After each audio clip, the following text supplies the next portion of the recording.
एक 25 वर्ष की महिला अपनी 55 वर्षीय सास को लेकर पहुंचती है हॉस्पिटल। जैसे हॉस्पिटल में पहुंचती है, लाइन काफ़ी बड़ी रहती है और ये 25 वर्षीय लड़की इस लाइन में लग जाती है। तभी उस हॉस्पिटल के एक कंपाउंडर होता है, उसकी नज़र इस लड़की के ऊपर पड़ता है और इससे जाकर बोलता है कि मैडम आप लाइन में क्यों लगी हुई हैं, चलिए आपको डॉक्टर साहब से जल्दी से दिखवा देते हैं। मौका का फ़ायदा सबको चाहिए और ये लड़की भी अपने सास को लेकर इस कंपाउंडर के बोलने पर चली जाती है डॉक्टर के पास और उसकी सास की डॉक्टर साहब जल्दी से देख लेते हैं। देखने के बाद जो कंपाउंडर होता है इस लड़की का नंबर मांग लेता है, मोबाइल नंबर मांग लेता है और कहता है कि जब भी आपको डॉक्टर साहब से दिखाना हो आप हमें फ़ोन कर दीजिएगा, हम आपका नंबर लगवा देंगे। और ये सिलसिला धीरे धीरे चालू रहता है।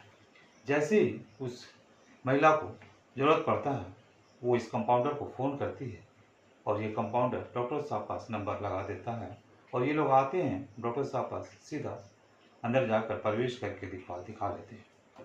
धीरे धीरे इस महिला का और कंपाउंडर का नज़दीकियाँ बढ़ते जाता है और ये नज़दीकियाँ धीरे धीरे दोनों का प्रेम में बदल जाता है। जैसे प्रेम में बदलता है तभी एक दिन ये महिला इस कंपाउंडर को अपने घर में बुलाती है और घर में बुलाने के बाद रात का 10 बज रहा होता है, सासू माँ सो गई होती है। तभी इस दोनों की आवाज़ सासू माँ के कमरे तक पहुँच रही थी और सासू माँ को कुछ ऐसा लगा कि बहू के कमरे में कोई ना कोई है। वो तुरंत अपने रूम से निकलती है और बहू के कमरे में झांक कर देखती है। झांक के देखने के बाद जो दृश्य नज़र आता है सासू माँ को, वो काफ़ी अचंभा सा महसूस करने लगती है, क्योंकि उसकी बहू जो रहती है वो इस अवस्था में रहती है कि बदन पर एक भी कपड़ा नहीं रहता है और वहीं पर जो लड़का होता है वो उसे पहचानने में देर नहीं करती है। वो तुरंत समझ जाती है कि उसी हॉस्पिटल का ये कंपाउंडर है। तभी वो दरवाज़ा को नॉक करती है। नॉक करने के बाद बहू और वो लड़का दोनों निकलता है। सासू माँ उस लड़का को 2-3 थप्पड़ जोर जोर से लगाती है और उसे डांटती फटकारती है और अपने घर से चले जाने को कहती है। इस बात को जो कंपाउंडर होता है अपने ईगो में ले लेता है और सासू माँ जो होती है 55 वर्ष की महिला होती है, उसे वो देख लेने की धमकी देकर चल जाता है। फिर वक्त आता है 6 जून 2017। 6 जून 2017 को इसी घर के एक पड़ोसी में रहने वाला अशोक भाई प्रजापति, जो इसी 55 वर्षीय महिला के घर के बगल में वो रहते हैं, तभी उनके घर तक कुछ बदबू पहुंच रही थी। बदबू को महसूस करने के बाद ये अशोक भाई प्रजापति अपने आस पड़ोस अगल बगल के लोगों को ये बात बताते हैं कि अरे इस घर से कुछ बदबू आ रहा है। सभी लोग धीरे धीरे इकट्ठा हो जाते हैं और इकट्ठा होने के बाद सभी लोग बोलने लगते हैं ये जो घर है कंचन बेन का है, आवाज़ दो। सभी लोग उस घर का कॉल बिल बजाते हैं लेकिन कोई भी उस घर में से नहीं निकलता है। तभी इसकी सूचना नज़दीकी पुलिस थाने को दी जाती है और पुलिस थाने के इंस्पेक्टर साहब दल बल के साथ इस घर पर पहुंचते हैं और दरवाजे को तोड़कर जब अंदर प्रवेश करते हैं तो वहाँ पर 2 शव नजर आता है। काफ़ी छानबीन करने के बाद 2 शव घर से मिलता है। काफ़ी स्मेल कर रहा था और यकीनन जब इस घटना की खुलासा होता है तो जो खुलासा का परिणाम सामने आता है उसे सुनकर अगल बगल के पड़ोसी के रोंगटे खड़े हो जाते हैं। यकीनन जब आप इस घटना का, इस सच्चाई का पता चलेगा आपको भी, तो आपकी भी। नमस्कार, मैं संतोष प्रसाद, आप देख रहे हैं संतोष अकेला फैक्ट। दोस्तों, ये कहानी शुरू होता है गुजरात प्रदेश का एक शहर है अहमदाबाद। अहमदाबाद से सटा हुआ एक थाना लगता है ओढ़क और ओढ़क के कमरा नंबर D147 रहने वाली कंचन बेन जिसकी उम्र 55 वर्ष हो रहा था। इनका एक बेटा होता है विपुल भाई जिसकी उम्र 30 वर्ष होता है और विपुल भाई की एक पत्नी होती है सुजाता बेन जिसकी उम्र 25 वर्ष हो रहा था। ये लोग इसी मोहल्ले में मकान संख्या 147 में ये लोग अपने तीनों परिवार रहा करते थे। तभी 6 जून 2017 को इनके घर से बदबू की महक जो है बाहर फैल रही थी और ये बदबू पहुंच के जाता है अशोक भाई प्रजापति के घर तक। अशोक भाई प्रजापति इन्हीं के घर के बगल का पड़ोसी रहते हैं। उन्हें कुछ एहसास होता है कि इस D147 घर से कुछ बदबू आ रहा है। तभी वो धीरे धीरे आस पड़ोस के लोगों को, अगल बगल के लोगों को इकट्ठा करते हैं और इस घर के पास लाकर बोलते हैं कि क्या आप लोग को भी बदबू आ रहा है क्या। तभी सभी लोग को ये बदबू आने के बाद उस दरवाजे को खुलवाने की कोशिश की जाती है। बार बार कॉल बेल बजाया जाता है, कोई खोलने वाला नहीं मिलता। तभी इसकी सूचना नज़दीकी पुलिस थाने को दे दी जाती है। पुलिस थाने के इंस्पेक्टर साहब इस घर में आते हैं और वो भी कॉल बेल बजाते हैं, लेकिन कोई दरवाज़ा नहीं खुल रहा था। तभी इंस्पेक्टर साहब अपने बटालियन को बोलते हैं कि दरवाज़ा को तोड़ दो। जैसे दरवाज़ा को तोड़ा जाता है, घर के अंदर प्रवेश किया जाता है। सामने के घर में कुछ नज़र नहीं आ रहा था, लेकिन बदबू काफ़ी आ रहा था। खोजबीन किया जाता है। तभी एक बोरे पर नजर जाता है जो किचन के स्लैब के नीचे रखा हुआ रहता है। उस बोरे तक पहुंचने के लिए हिम्मत चाहिए था, क्योंकि जैसे जैसे वो लोग बोरे तक पहुंच रहे थे बदबू उतना ही तेज बढ़ते जा रहा था। हिम्मत करके बोरा को खोला जाता है, तब उसमें से कटा हुआ लाश बाहर निकलता है और उसकी पहचान इसी कंचन बेन के रूप में की जाती है, जो इस घर में भाड़े के रूप में रह रही थी। तभी बाथरूम को तरफ देखा जाता है। बाथरूम में भी एक बोरा मिलता है, उसमें से भी कटा हुआ वो टुकड़े निकलते हैं। उसे इकट्ठा किया जाता है और कटे हुए पीस को जोड़ा जाता है एक साथ। तभी इसमें से ये पहचान हो पाता है कि इसी घर में रहने वाला जो 55 वर्षीय महिला जो होती है कंचन बेन, इसी का एक बेटा विपुल भाई का ये शव रहता है। अब पुलिस को ये क्लियर हो चुका था कि ये पहचान हो चुका था कि ये माँ और बेटे का शव है, लेकिन इसकी हत्या किसने किया है, इसकी खोजबीन करना पुलिस के सिर दर्द बन गया था, क्योंकि कहीं भी कोई भी क्लू मिल नहीं रहा था किसकी घटना किसने किया। पूरे घर में खून ही खून रहता है और पूरे घर में लाल रंग से बिछड़ा हुआ रहता है। तभी यह घटना 6 जून 2017 को पुलिस की छानबीन में नजर आता है। पुलिस जाल बिछाना चालू कर देती है और FIR दर्ज कर देती है। FIR दर्ज करने के बाद इस 6 जून 2017 को जब बॉडी की पहचान हो जाती है, तब उसी समय इस घर के जो मालिक होते हैं, जिसका नाम होता है व्यास भाई, उनको पुलिस बुलाती है और दूसरे दिन इस घर में लेकर पहुंचती है, जहाँ पर घटना की सारी जानकारी उनको दी जाती है और उनसे पूछताछ की जाती है कि आपको क्या मालूम है कि घटना कैसे हुआ, किसने किया। तभी दिव्यांश भाई बोलते हैं कि नहीं, ये दरअसल हमारे दूर के रिश्तेदार लोग लगते हैं और इन लोगों ने हमें भाड़े पर मांगा था और 2500 रुपया की बात हुई थी और 2500 रुपया में हमने इन्हें दे दिया था, क्योंकि हमारे गांव के दूर के रिश्तेदार रहते हैं। देने के बाद इस घटना से ये कैसे हुआ, इसके बारे में हमें कोई जानकारी नहीं है।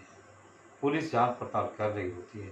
तभी पुलिस को ये दिमाग में आता है कि इस घर में 3 सदस्य रहते हैं, एक 55 वर्षीय कंचनबेन, दूसरा विपुल भाई, दोनों की हत्या हो चुकी है। अब तीसरा जो रहता है विपुल भाई की पत्नी, जिनका नाम होता है सुजाता बेन। सुजाता बेन जिसकी उम्र होती है 25 वर्ष और ये कंचन बेन का बहू रहती है। इसकी खोजबीन में पुलिस लग जाता है, क्योंकि वो उस घर में ना तो उसकी शव मिलती है, ना ही उसकी कोई भी अता पता चलता है। तभी इस घर के जो मालिक होते हैं दिव्यांश भाई, उनसे पुलिस पूछती है कि क्या आपको मालूम है कि इस घर की जो सुजाता बेन है, जिसकी शादी विपुल भाई से हुई थी, वो कहाँ रहती है।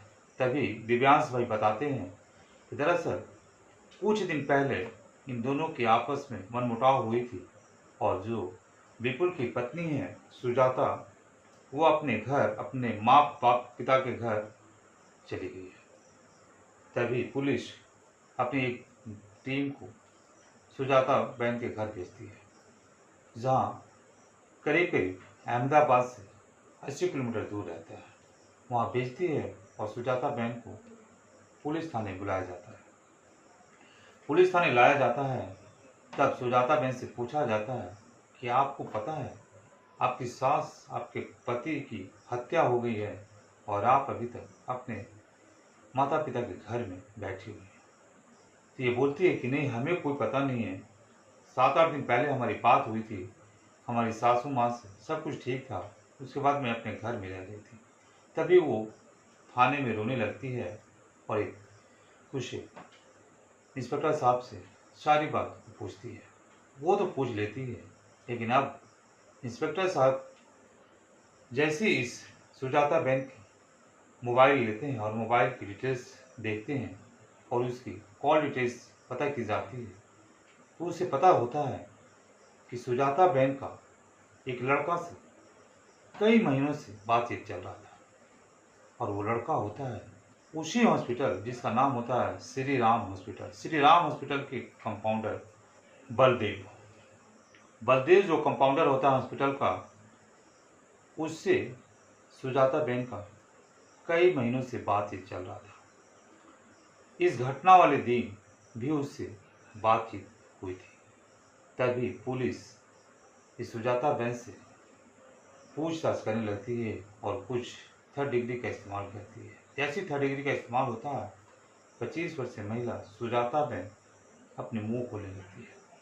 तभी वो बताती है कि दरअसल जब मैं अपने सासू माँ को इलाज के लिए इस हॉस्पिटल में जाती थी, उसमें काफ़ी भीड़ रहता था और भीड़ के कारण जो इस हॉस्पिटल के कंपाउंडर होता है बलदेव, इससे हमारी दोस्ती हो जाती है और ये हम लोगों को डॉक्टर साहब पास जल्दी से इलाज करवा देता था। उसी दौरान हम दोनों का मोबाइल पर बात होने के कारण धीरे धीरे रिश्ता आगे बढ़ने लगता है, दोस्ती प्यार में बदल जाता है और घटना 3 जून 2017 की है, जब रात के 10 बज रहा होता है। उसी समय ये बलदेव मेरे रूम में आता है और हम लोग दोनों आपस में संबंध बना रहे होते हैं। हमारी सास को इस बात की पता चलता है और सास हमें आकर नॉक करती है दरवाजे में और हमारी बात को जान लेती है। तभी सास बलदेव के ऊपर 2-4 थप्पड़ लगाती है, जिससे बलदेव को गुस्सा आ जाता है और वो दूसरे ही दिन आकर रात में 8 बजे दरवाजे पर कॉल बेल बजाता है और कॉल बेल बजाने के बाद वो रूम के अंदर प्रवेश करता है। जब सासू माँ मेरी दरवाज़ा खोलती है, तब वो रूम के अंदर प्रवेश करता है जहाँ सासू माँ बोलती है कि घर में कोई नहीं है। तभी वो मेरी सासू माँ को पहले एक हथौड़ा से मारता है जहाँ सासू माँ गिर जाती है। उसके बाद एक चादर से उस पर ऊपर सुलाता है और सुलाने के बाद बांधकर उसे ले जाने की कोशिश करता है। तभी सासू माँ जो होती है वो अपने हाथ इधर उधर हिलाने लगती है। तभी इसे लगता है कि ये मरी नहीं है। फिर से उसे दोबारा हथौड़ा मारता है और जहाँ पर उसकी मौत हो जाती है।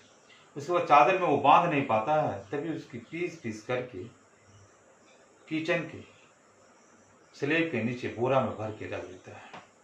ये सारी घटना कंचन बेन सुना रही होती है, लेकिन इसी दौरान सुनाने के दौरान पुलिस क्या करती है, उस मुजरिम को भी पकड़ लेती है। क्योंकि सीसीटीवी में फुटेज ये नज़र आता है कि वो उसी 3 तारीख के बाद दूसरा दिन सुबह होता है और सीसीटीवी फुटेज में सुबह 4 बजे एक बार इसी घर तरफ आया था और इसके कंचन बेन के बोलने के आधार पर भी पुलिस उसके घर पहुंचती है, जहां पर वो भागने की तैयारी में रहता है और वह एक रेलवे स्टेशन होता है कालपुर के रेलवे स्टेशन पास वो जाने के लिए भागने के लिए तैयार था। तभी पुलिस इंस्पेक्टर उसे पकड़ लेते हैं उस रेलवे स्टेशन से और थाने लाया जाता है, जहां पर पहले से सुजाता बहन मौजूद रहती है। दोनों को साथ में बैठाकर पुलिस पूछताछ करने लगती है। तभी ये लोग दोनों एक साथ बता रहे थे। तभी इस घटना को बताते बताते वो पहला तो बॉडी को सासू माँ को मारकर वहाँ रख देता है किचन के स्लेब के नीचे। तभी उसी समय आधे घंटे के बाद वह उसी घर में एक कॉल बेल दोबारा बजता है और ये डर जाता है कि अब कौन है। तभी वो कॉल बेल बजने के बाद दरवाज़ा खोलता है और दरवाज़ा खोलने के बाद वो लड़का रहता है कंचन बेन का बेटा विपुल भाई। विपुल भाई जैसे विपुल भाई की नज़र इस बलदेव के ऊपर पड़ता है, तभी वो बोलते हैं कि कंपाउंडर जी, आप यहाँ क्या कर रहे हैं, मेरे घर में आप हैं। तभी बलदेव बोलता है कि आपके घर में आए थे आपकी माता जी से मिलने।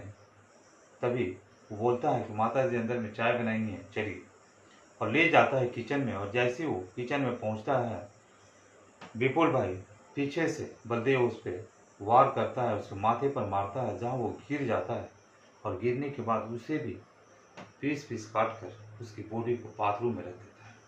रखने के बाद वो काफ़ी देर तक उसी बेड पर सो जाता है बेडरूम में। 3 घंटे बाद उसे होश आता है और वो बोलता है कि मैं इस घटना में इतना थक गया था कि मैं जैसे ही बेड पर लेटा मुझे नींद आ गई। 3 घंटे उठने के बाद वो अपने बोरा बिस्तरी लेकर, अपने हथियार को लेकर वो चला जाता है। इस बात को जब पुलिस को पता चलती है तो दोनों को पुलिस हिरासत में लेकर थाने भेज दिया जाता है। तभी पुलिस क्या करती है कि 24 अगस्त 2017 को इन दोनों के खिलाफ चार्जशीट जमा करती है और चार्जशीट पर के बाद गवाही चालू होती है। गवाही में दोनों तरफ के वकील आपस में एक दूसरे के सबूत दिखाया जाता है, लेकिन जो कंचन बेन और विपुल भाई का वकील होते हैं वह भारी पड़ते हैं इस कंपाउंडर के वकील के ऊपर, और समय आ जाता है फैसले का। तभी 8 जुलाई 2024 को सेशन जज जो होते हैं वह गुजरात के इन्हें सजा तय कर देते हैं और सजा करने के बाद दोषी करार दे देते हैं। लेकिन 24 सितंबर 2024 को दोषी करार देने के बाद जब सजा के बिंदु पर दोनों वकील बहस करते हैं, सजा के बिंदु पर बुरी तरह से घटना को घटित किया गया है, इसीलिए इस आरोपी को, इस कंपाउंडर को, बलदेव को फांसी की सजा दी जाती है। और जब तक फांसी पर इसे लटकाया जाए, जब तक इसकी प्राण छूट न जाए। इस प्रकार 2 मर्डर का दोषी बलदेव को अंत तक फांसी की सजा कोर्ट के द्वारा सुनाई जाती है। नमस्कार।